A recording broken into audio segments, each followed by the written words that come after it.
Hi, my name is David, and today I'll be showing you how Nigel AI can help you find information faster, review code faster, and develop even faster in LabVIEW. If you're new to LabVIEW, Nigel can explain how to use LabVIEW and explain LabVIEW concepts. For example, if you're familiar with text-based programming languages, you might be looking to implement conditional logic using an if statement.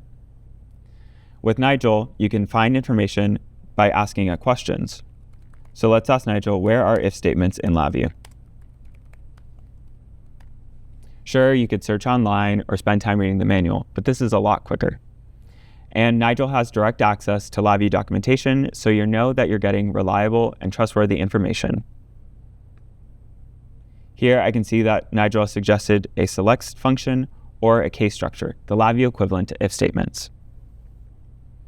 Now let's go ahead and open up my code. Here I have an incomplete set of code for one of my colleagues. Inheriting code is a common workflow for many engineers. I can spend some time reviewing this code and understanding what's going on. It's not too complex, or I can ask Nigel for a instant analysis. So let's go ahead and discuss this VI with Nigel. This is helpful for much larger VIs, and Nigel can even analyze entire projects, which is really nice. Here, Nigel's telling me that this VI acquires voltage from a DAC device, and then also tells me some of the controls, indicators, and how this VI works.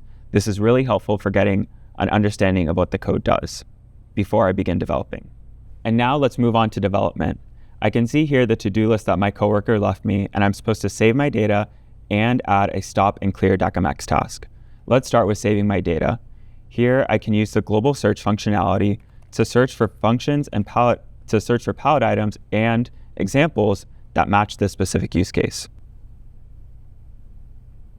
And here I can see a list of functions and examples that match this use case. And what's even better is that this list isn't random. It's actually ranked with specific rationale as to why it makes sense for my code. I can go ahead and drop this or find more information in the manual, which is really nice. Now let's go ahead and look at the next part. I'm supposed to stop and clear my DACMX task. Another way that Nigel can help me is by offering smart suggestions to autocomplete my code.